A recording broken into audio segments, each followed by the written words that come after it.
आज का संबोधन श्री धीवर जी।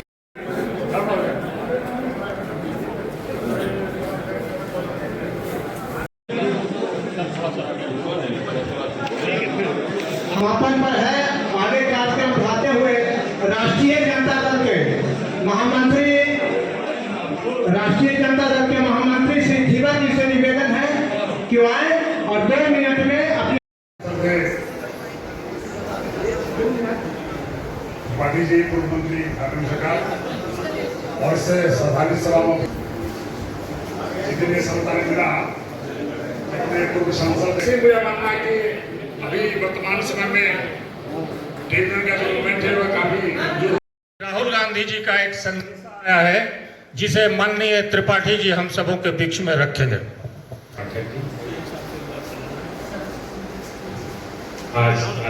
सबसे पहले हमारे कोयला क्षेत्र के ही नहीं भारतवर्ष चंद्रशेखर दुबे जी मजदूरों के मसीहा थे। वे राष्ट्रीय मजदूर कांग्रेस के राष्ट्रीय अध्यक्ष थे।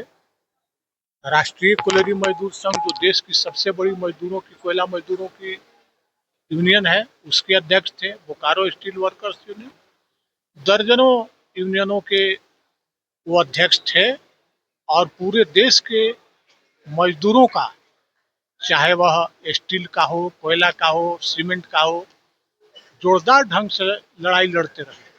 उनके निधन के बाद पूरे मजदूर जगत में शोक का लहर व्याप्त है और उनके जाने के बाद मजदूरों को एक बहुत भारी क्षति हुई है जिसको भरपाई करना शायद बहुत ही मुश्किल है, भरपाई नहीं किया जा सकता है।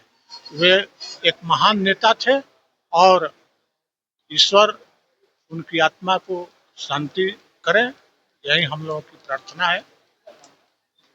और क्या कहा जा सकता है। हमारे बीच से जो माननीय चंद्रशेखर दुबे जी जो हमें छोड़ के चले गए, दादाजी जाने के बाद ये मजदूर वर्ग के अनमोल क्षति हुए।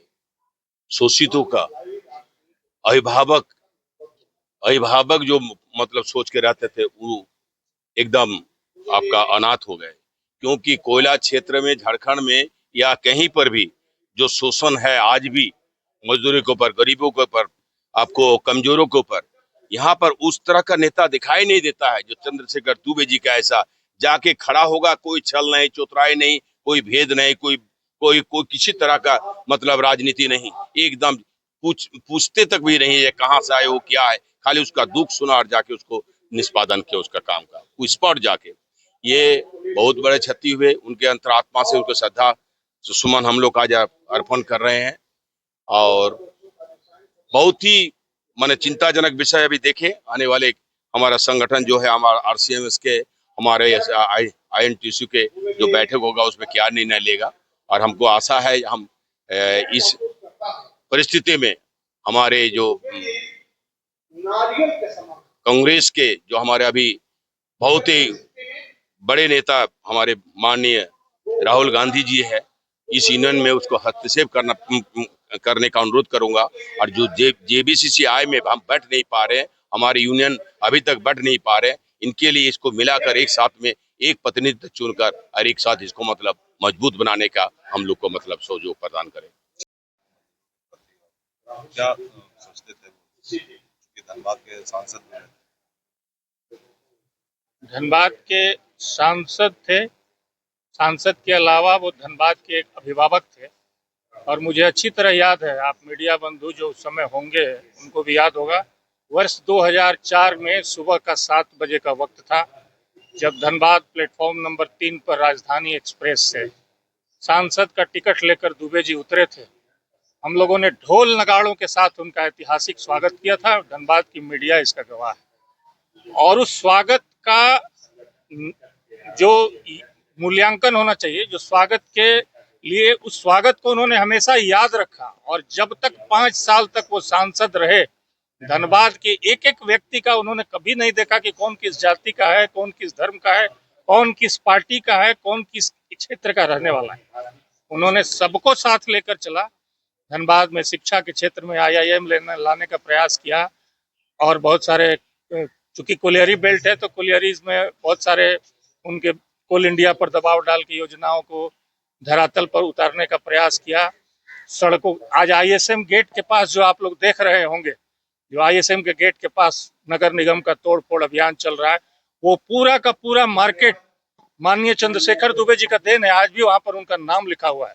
हमारे फुटपाथ के लोग रोड सड़कों पर भटक रहे थे, दुबे जी ने पहल करते हुए जिला प्रशासन पर दबाव डाल के इस तरह का अनेकों उदाहरण है धनबाद में। तो आज उनकी कमी महसूस हो रही है। ऐसा लगता है कि हम अनाथ हो गए। अब उस कद का कोई नेता न सिर्फ धनबाद बल्कि पूरे झारखंड में कोई बचा नहीं, और देख के लगता नहीं है कि आने वाले कई वर्षों में उस तरह का कोई व्यक्ति तो धनबाद को फिर मिलेगा। ऐसे ऊपर वाले भगवान की जो इच्छा हो। हम अपनी ओर से धनबाद के लोगों की तरफ से माननीय दुबे जी को हार्दिक श्रद्धांजलि अर्पित करते हैं और उनके श्री चरणों में नमन करते हैं। हम लोगों ने एक अभिभावक असमय खो दिया। हमें लगता था कि अभी कम से कम 10 से 15 साल और उनका नेतृत्व और प्रतिनिधित्व झारखंड को और मजदूरों को, देश के मजदूरों को मिलता, लेकिन असमय हम लोगों ने उनका नेतृत्व खो दिया। इसका बहुत दुख है और इससे मजदूर को, समाज को, किसान समाज को भारी क्षति हुई। क्या विचार थे? शांति बनाए रखें, कार्यक्रम का कमजोर वर्ग के न्याय के लिए हमेशा संघर्षरत रहे। जो भी हम लोग के बीच में कमजोर वर्ग, दलित वर्ग जो भी है, उसके लिए हमेशा से बड़े ताकतवर जैसे उसके नाम और पद नहीं देखे और उससे हमेशा लड़ते भिड़ते संघर्ष करते रहे, ताकि कमजोर और गरीब समाज के मजदूर वर्ग को उसको न्याय मिलता रहे। धन्यवाद।